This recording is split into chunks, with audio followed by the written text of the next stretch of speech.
ক্ষমতা থেকে নামেন, ক্ষমতা থেকে নামেন, বাড়ির মুখ দেখবেন না কত বছর দেখেন, ক্ষমতা থেকে খালি নামেন, চুপ করেন, তাই না?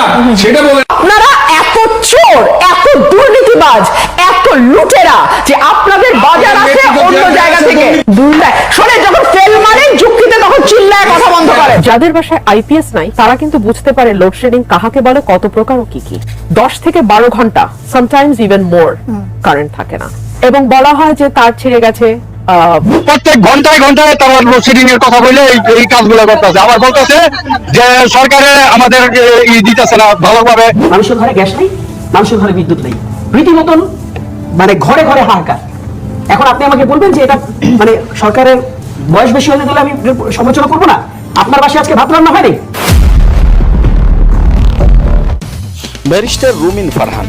ব্যারিস্টার রুমিন ফারহান মূলত একজন ত্যাগী নেতা, একজন সাহসী নেতা এবং একজন বীর যোদ্ধা বলা যায়। কারণ যিনি মানে সরকার দল এবং বিরোধী দল দুই দলের বিপক্ষে গিয়ে লড়াই করে যাচ্ছেন একাই।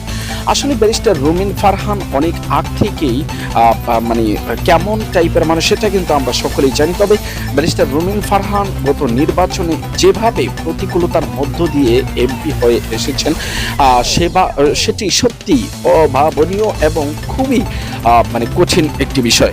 তবে এই ব্যারিস্টার রুমিন ফারহান এবার কঠিন আন্দোলন কিংবা প্রতিবাদে নামলেন। কি তার প্রতিবাদ দেখলে বিস্তারিত আপনি অবাক হয়ে যাবেন। তাও মাঠে নামলেন সরকারের বিরুদ্ধে। বিস্তারিত দেখুন আজকের এই ভিডিওতে। যাদের বাসায় আইপিএস নাই তারা কিন্তু বুঝতে পারে লোডশেডিং কাহাকে বলে, কত প্রকার ও কি কি। 10 থেকে 12 ঘন্টা, সামটাইমস ইভেন মোর কারেন্ট থাকে না, এবং বলা হয় যে তার ছিঁড়ে গেছে। মানে আশুগঞ্জের, মানে আমি আমার এলাকায় বলছি, বিদ্যুৎ কেন্দ্রের কোনো সমস্যা হয়েছে এক্সেট্রা এক্সেট্রা। কিন্তু দ্য ফ্যাক্ট রিমেইনস 12 থেকে 14 ঘন্টা, 10 থেকে 12 ঘন্টা বিদ্যুৎ থাকে না। লোডশেডিং। জি। 2 হচ্ছে ফ্যাক্ট রিমেইনস মানুষের 2 গুণ 3 গুণ 4 গুণ পর্যন্ত বিদ্যুৎ বিল গত 2 মাসে বেশি আসছে। এখন পর্যন্ত সরকারের তরফে আমরা কোনো জবাব শুনি নাই। ফ্যাক্ট রিমেইনস 2001 থেকে 2006 যিনি বিদ্যুৎ প্রতিমন্ত্রী ছিলেন এবং যার কারণে সরকারকে ভয়াবহ ইমেজ সংকটে পড়তে হয়েছে, সেই মন্ত্রী ইকবাল হাসান মাহমুদ টুকুকে এখন ফুল মিনিস্ট্রি দেওয়া হয়েছে। ফ্যাক্ট রিমেইনস এই মন্ত্রী জ্বালানি তেল যখন ভয়াবহ সংকট চলছে, এই লোক প্রতিদিন সংসদে দাঁড়ায় বলছে কোনো সংকট নাই জ্বালানি তেলের। এই লোক প্রতিদিন সংসদে দাঁড়ায় বলছে আমাদের উদ্বৃত্ত তেল আছে। এই লোক প্রতিদিন বলেছে জ্বালানির দাম বাড়বে না। এরপরে যখন ঠিকই 125 টাকার অকটেন 145 টাকা হলো, অমনি আমরা দেখলাম লাইন গায়েব হয়ে গেল। এই লোক যখন ফুল মিনিস্টার তখন একবার যেমন জ্বালানি তেলের সংকট হলো, এরপর আরম্ভ হলো গ্যাসের সংকট, এবং এমনই গ্যাসের সংকট যে গত 15-20 দিন কোনো চুলা জ্বলে নাই।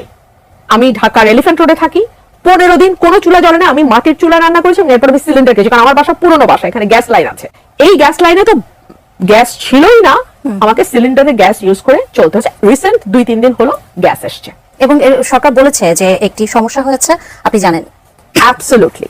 কিন্তু আমার প্রশ্ন হলো, সমস্যা গ্যাস, বিদ্যুৎ এগুলো হচ্ছে মানে একেবারে ভয়াবহ প্রয়োজন। আমি আমার বাসার প্রয়োজনের কথা বলছি না। যেই ফ্যাক্টরিটা বন্ধ হয়ে গেল, যেই ফ্যাক্টরি থেকে 500 সামথিং লোক ছাঁটাই হয়ে গেল, এই খবরও তো আপনারা নিশ্চয়ই দেখেছেন যে কিছু কারখানা লোক ছাঁটাই করে দিয়েছে, কারণ তাদের প্রতি সেকেন্ডে উৎপাদন ব্যাহত হচ্ছে। এই মন্ত্রীর কারণে 1 থেকে 6 সরকার ডুবেছিল। এখন আমি দেখি এই মন্ত্রী, যাকে খাম্বা মন্ত্রীও বলা যায়, এই খাম্বা মন্ত্রী এখন বলতেছেন বসুন্ধরার মতো কিছু অলিগার্কের হাতে তেলের এটা তুলে দেবেন, বিপিসি কে সরিয়ে এটা বেসরকারি খাতে উনি দিয়ে দেবেন। উনি সামলাতে পারবেন? কিছু অলিগার্ক আওয়ামী লীগ পুষেছিল এবং আওয়ামী লীগকে তার প্রাইস পে করতে হয়েছে। এবং আপনাকে মনে রাখতে হবে, অলিগার্ক পুষতে গিয়ে আওয়ামী লীগ কিন্তু অন্তত সংকট সামাল দিয়েছিল। 2001 থেকে 6 যে ভয়াবহ বিদ্যুৎ সংকট, আপনার আমার দুজনেরই কিন্তু যথেষ্ট বয়স হচ্ছে ওই সময়টা মনে রাখার। হ্যাঁ, আমরা কেউ ভুলে গেছি বিষয়টা তেমন না। সো এই 1 থেকে 6 যে ভয়াবহ সংকট তৈরি হচ্ছিল, আমরা তো দেখলাম যে 8 হাসিনা ক্ষমতায় আসার পরে কুইক রেন্টালের মাধ্যমে হ্যাঁ বিদ্যুৎ বিল অনেক বেশি আসছে, কিন্তু অ্যাটলিস্ট ওই লোডশেডিং থেকে মানুষ বাঁচছিল। সরকারের আজকে যদি আমি বলি, এই যে কুইক রেন্টালের হাজার হাজার কোটি টাকা আমাদের গচ্চা, এটার পিছনে তো এর আগের সরকারের ব্যর্থতা দায়ী। আগের সরকার যদি এরকম মিজারেবলি ফেল না করতো, তাহলে তো আওয়ামী লীগকে ক্ষমতায় এসে এইভাবে যথেচ্ছ দুর্নীতি করে নিজস্ব লোকদেরকে কুইক রেন্টাল দিয়ে এই 15 বছর এত টাকা ইনকামের সুযোগ দিতে পারতো না। এখন শুনি এই খাম্বা মন্ত্রী ইকবাল হাসান মাহমুদ টুকু, তিনি নাকি বেসরকারি করে দেবেন তেল। আপনি আমাকে বলেন, সিলিন্ডারের দাম গ্যাস বলেছিল যে সরকার নির্ধারণ করবে। 1800 টাকার সিলিন্ডার কত টাকা দিয়ে কিনতে হয়? তেল পারবে সরকার নিয়ন্ত্রণ করতে? এবং যখন যেই মুহূর্তে তেলের দামটা বেসরকারি খাতে চলে যাবে, তাদের নিয়ন্ত্রণে চলে যাবে তেল, সেই মুহূর্ত থেকে আপনি মনে রাখবেন বাংলাদেশের ব্যবসা বাণিজ্য থেকে শুরু করে সাধারণ মানুষের জীবন পর্যন্ত পুরোপুরি জিম্মি হয়ে যাবে, সরকার জিম্মি হয়ে যাবে কয়েকটা গ্রুপে। প্রত্যেক ঘন্টায় ঘন্টায় তারা লোডশেডিং এর কথা বলে এই কাজগুলো করতেছে। আবার বলতেছে যে সরকারে আমাদের দিতেছে না, ভালোভাবে সার্ভিস দিতেছে না। সরকার ভাই তোমাদের কিসের সার্ভিস দেবে?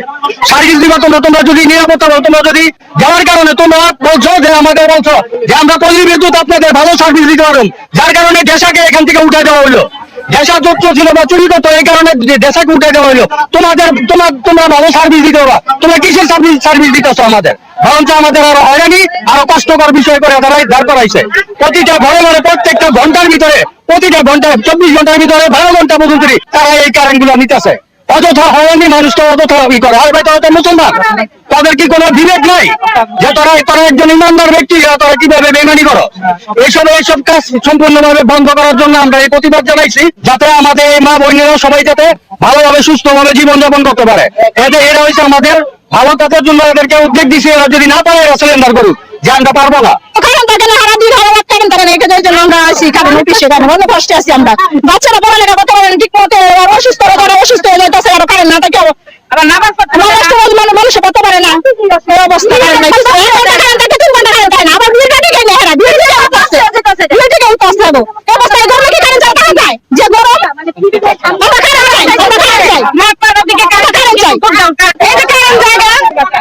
কিভাবে দিবেন? কারেন্ট দেওয়ার ব্যবস্থা করেন। এই যে রাত্রে ভয়ে কারেন্ট জায়গা, দিন ভয়ে কারেন্ট জায়গা, বলে মনে করেন পেশাবে মানুষ তো এমনি মারা যায়। ফ্রিজ পানি পড়তেছে, ফ্রিজের জিনিস সব নষ্ট হয়ে যেতেছে। কারেন্ট চাই, কারেন্ট। আপনাদের কি অসুবিধা হয়? এই কারেন্টের জন্য অসুবিধা হয়। কি অসুবিধা হচ্ছে? বাচ্চারা করতে পারে না, অসুস্থ মানুষ যারা দুর্বল হয়ে যেতেছে। কারেন্টের ঘাটতির কারণে ওনারা শান্তিপূর্ণ একটা করতে চাইতেছেন আর কি। হ্যাঁ, যদি ওনারা কথা না মানে আগামীকাল সকালে বড় আকারে এটা একটা প্রতিবাদ হয়ে যায়। আমার উপরে গান দেয়, ফ্রিজে সব নষ্ট হয়ে যায়। বাচ্চা মেট্রিক পরীক্ষা দিব মনে করে না, টেস্ট পরীক্ষা 2 মাস পরে পড়ালেখা করতে পারে না। কারেন্টের লেগে আমরা মনে করি অনেক কষ্ট, রাত ঘুমাতে পারি না। ক্ষমতা থেকে নামেন, ক্ষমতা থেকে নামেন, বাড়ির মুখ দেখবেন না, কত বছর দেখেন, ক্ষমতা থেকে খালি নামেন। ছিল চুপ করেন, তাই না? সেটা বলে আপনারা এত চোর, এত দুর্নীতিবাজ, এত লুটেরা যে আপনাদের বাজার আছে অন্য জায়গা থেকে। দর্শক, এতক্ষণ পর্যন্ত যারা আমাদের সাথে ছিলেন এবং সম্পূর্ণ ভিডিওটি দেখেছেন, আপনাদেরকে জানাই অসংখ্য ধন্যবাদ। যারা আমাদের চ্যানেলটিকে সাবস্ক্রাইব করেছেন, যারা এখনো সাবস্ক্রাইব করেননি অবশ্যই সাবস্ক্রাইব করবেন। আর এরকম নতুন নতুন ভিডিও পেতে আমাদের সাথেই থাকবেন। চ্যানেল ভিডিওটি ভালো লেগে থাকলে একটি লাইক দিয়ে দিন। আর পরবর্তী আপডেট নিউজ পাওয়ার জন্য আমাদের চ্যানেলে চোখ রাখুন। আজকের মতো এখানে বিদায় নিচ্ছি। আল্লাহ।